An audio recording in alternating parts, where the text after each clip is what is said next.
Capítulo 4. Convocando ou exercito de madrugada, os heróis se levantarão do pó de circunstâncias obscuras e desprezadas, e seus nomes serão inscritos na página eterna da fama no céu. Frank Bartleman. As trevas são fortes?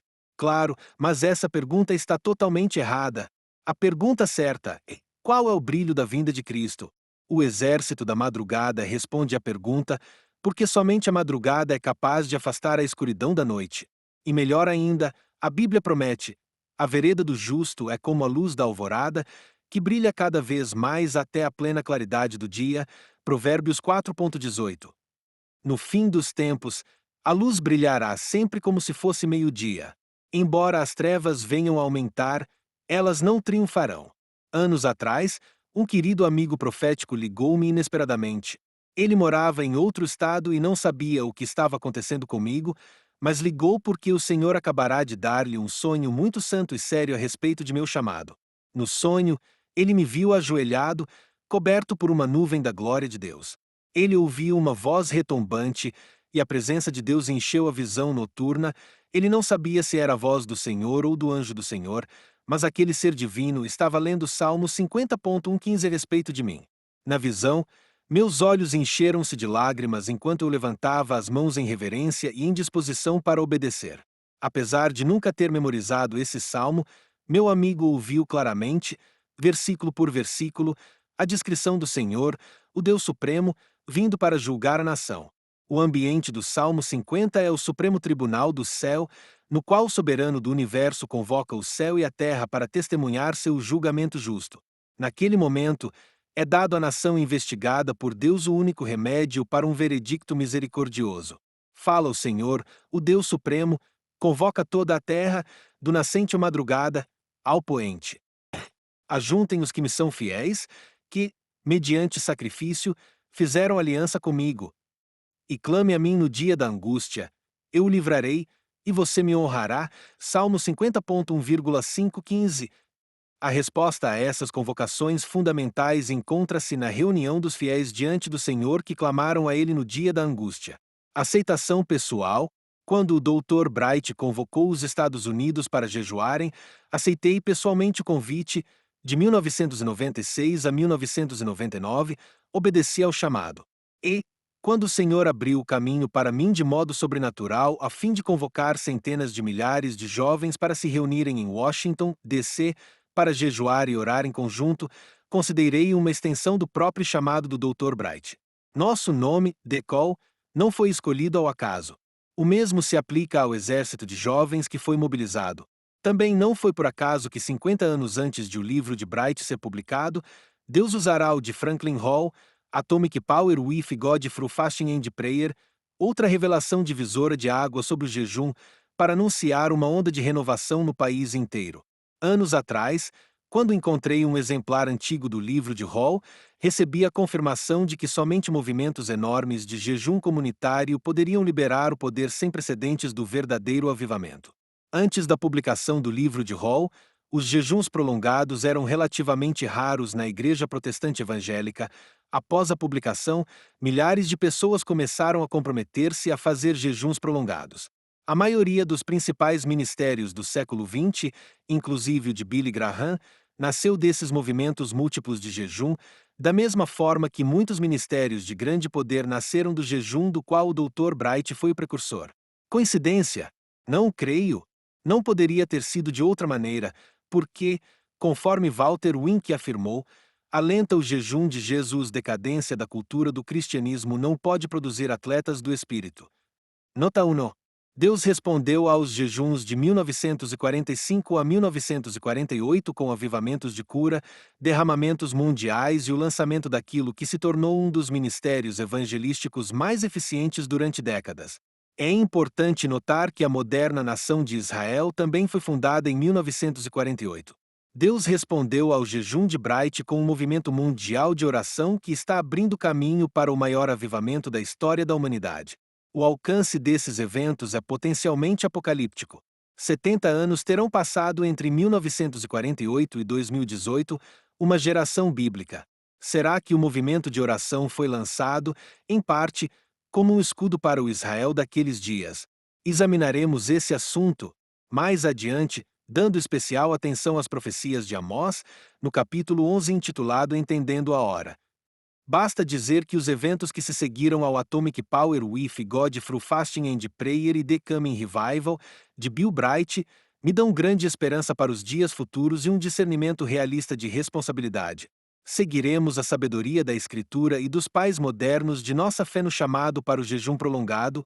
Como estudante da história do avivamento por muito tempo, posso assegurar que não existe outro caminho. O avivamento não é uma fórmula, mas em tempos de crise, há um código. O código encontra-se no chamado da Carta de Joel. A Carta de Joel. 2 ou 3 organizações principais foram muito úteis para a fundação do DECOL. Uma delas, o Rock the Nations, era um dinâmico ministério da juventude para o avivamento que cobriu toda a nação dos Estados Unidos de 1994 a 1999. Fui convidado para fazer parte desse ministério, mas, em 1995, o Rock the Nations encontrava-se em transição. Em companhia do fundador Rustin Carlson, eu estava buscando a direção de Deus para os dias à frente. Em meio àqueles tempos de grandes dificuldades, tive um sonho que reformulou o resto de minha vida. No sonho, Rustin e outro parceiro do ministério, Gary Black, estavam com um menino cujo nome era Joel. O menino estava esperando que eu lhe entregasse uma carta importante, mas eu a havia perdido. Comecei a procurar a carta de Joel freneticamente. Quando acordei, o Espírito Santo falou ao meu coração: não perca a carta de Joel. Convoque a juventude dos Estados Unidos para jejuar e orar. Imediatamente, eu soube o que aquilo significava. A carta de Joel refere-se ao livro de Joel e a seu mandato: convocar o povo para reunir-se em oração e jejum. O Rock the Nations estava sendo chamado a convocar a juventude dos Estados Unidos para jejuar e orar até o ponto de lotar os estádios. Naquele mesmo período, o Promise Keepers, conhecido no Brasil como Homens de Palavra, reuniram 1 milhão de homens para orar no National Mall, em Washington, D.C. Essa aglomeração recebeu o nome de Permanecer na Brecha. O ano era 1997. Foi uma ocasião objetiva, gloriosa e histórica. Uma semana depois, apresentei-me diante de centenas de jovens no congresso do Rock the Nations em Phoenix, Arizona, e mostrei uma foto da reunião do Promise Keepers que apareceu no USA Today. Lembro-me perfeitamente da unção daquele momento quando me vi pronunciando palavras inspiradas por Lucas 1:17. O coração dos pais, homens do Promise Keepers, está se voltando para os filhos, mas agora o coração dos filhos precisa voltar-se para os pais.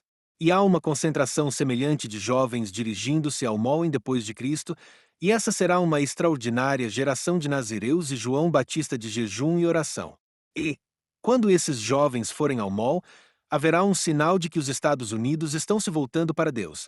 Conforme profetizei a respeito desse evento e da próxima geração de João Batista, os jovens choravam enquanto Deus nos batizava no Espírito Santo de maneira maravilhosa. Eles estavam sendo selados com a brasa do nazireado. Em um instante, o Senhor selou também a visão disso em meu coração, apesar de um problema enorme ter persistido. Não tinha poder nem dinheiro para realizar uma concentração tão improvável, mas uma visão ardente pelo futuro permaneceu em minha alma. O zelo pelo despertamento da juventude dos Estados Unidos me consumia. O tempo passou. Continuei a gemer, sonhando com estádios lotados de jovens jejuando e orando. Aconteceu lentamente. Nos anos seguintes, o Rock the Nations reuniu os jovens em 3 concentrações anuais chamadas Prayer Storm, tempestade de oração, a fim de separar 3 dias para jejuar e orar. Em todas as vezes, clamamos a Deus por estádios lotados de jovens jejuando e orando. Não era um sonho, era a esperança do sonho. Eu não sabia mais o que fazer. Apenas orávamos pelo sonho. Então, em janeiro de 1999, eu me vi suplicando ao Senhor: o que posso fazer para que os Estados Unidos se voltem para Deus? Parecia que tudo dentro de mim estava se esticando pela fé em direção ao céu em busca da resposta, e eu sabia que Deus tinha ouvido. Logo depois, uma mulher que eu não conhecia e que nunca tinha ouvido falar de minha visão, surgiu diante de mim. Você não sabe quem eu sou, ela disse, mas eu estava lendo seu livro Digging the Wells of Revival, e o Senhor falou ao meu coração que eu deveria pagar seu salário este ano porque creio que você vai dar início a um movimento de oração com a juventude dos Estados Unidos que mudará o destino deste país. Com humildade e sufocado pelo acontecimento, busquei conselho com meu pastor, Shea, antes de aceitar o apoio generoso dela. Aquilo me deu nova confiança de que o dia de Deus chegaria e que a madrugada surgiria nos Estados Unidos. 3 meses depois, a mulher voltou com uma pergunta que me abalou por inteiro. Você já pensou em reunir a juventude dos Estados Unidos no Mall em depois de Cristo como Promise Keepers fez? Fiquei pasmo. Como aquela mulher conhecia minha visão? Não era possível. Respondi com entusiasmo. 1 ano e meio atrás profetizei exatamente isso. A resposta dela deixou-me boquiaberto. Vou dar $100.000 para você começar. Isso deu início a uma série sobrenatural de eventos com a liderança magistral de Shea, que, além de lançar o primeiro evento do Decol em Washington, D.C., lançou um ministério mundial de concentrações solenes com grande participação dos jovens que se dedicaram ao jejum e à oração. Quando subia ao palco diante de uma plateia de aproximadamente 400 mil pessoas, na maioria jovens, reunidas para jejuar durante 12 horas, escondi-me atrás daqueles grandes palestrantes e chorei. Embora o jejum de 40 dias de Bright tivesse sido um pivô da história para minha vida, foi com humildade que percebi que, por meio daquilo, Deus havia me convidado para uma história muito maior que só Ele poderia contar. Ao olhar para aquele mar de rostos, tive certeza de que os jovens ali presentes eram os próprios nazireus sobre os quais eu havia profetizado. Aquela multidão havia chegado de todas as partes do país para jejuar e clamar a Deus durante 12 horas seguidas sob o sol escaldante. Mais tarde naquele mesmo dia, nem mesmo uma chuva pesada foi capaz de afastá-los do local. De uma forma menor, eu estava vislumbrando os inícios do exército da madrugada. Vi com meus próprios olhos. Em 2 de setembro de 2000, no alvorecer de um novo milênio, entrei no grande depois de Cristo Mall com minha família às 5h30 da manhã. Com o sol querendo abrir caminho na escuridão, lá aguardavam, até onde minha vista conseguia alcançar, dezenas de milhares de jovens e adultos que se haviam reunido durante a noite, brilhando como orvalho, adorando seu sacerdote rei, Jesus. Aquilo foi apenas uma concentração precursora da manifestação completa do que eu havia profetizado em 1997 no Rock the Nations. Na verdade, a princípio tivemos a intenção de dar o nome de The Davening à madrugada ao evento. Mesmo enquanto escrevo essas lembranças, tenho certeza de que a manifestação completa está vindo. Deus não amarra nossa alma para termos uma visão sufocada. Não deve haver dúvida nenhuma. Não foram nossos jejuns titubeantes nem um momento inspirado de esperança profética que reuniram aquele exército que apareceu de madrugada, foi o coração de Deus e o eco estrondoso de 2 milhões de cristãos em jejum convocados por Bill Bright. Hoje, ouço novamente o mesmo som, só que desta vez estamos construindo sobre o alicerce de 20 anos de movimentos de jejum, de movimentos de oração e de movimentos de missões, e um chamado para a consagração que se estende por 2 gerações. As crianças daquela época têm filhos hoje. Não venha me dizer que não aconteceu ainda, está acontecendo ao redor de todos nós. Outros movimentos em outras nações continuam a aumentar aquele grande número, tanto que o protótipo da estratégia de Deus dos últimos dias está surgindo diante de nossos olhos. Será multifacetado e abrangente, mas parte dele incluirá estádios superlotados, cheios de adoração e oração, cheios de milagres e salvação. O avivamento transbordará nas ruas das metrópoles, sufocando a violência, desafiando as trevas. Será marcado por misericórdia, sacrifício e amor. No amanhecer do milênio, vi um protótipo que me dá a esperança de que a plenitude do tempo está perto. Você acredita, tanto quanto eu, que Deus é suficiente para lutar por sua família e seu país com essa esperança.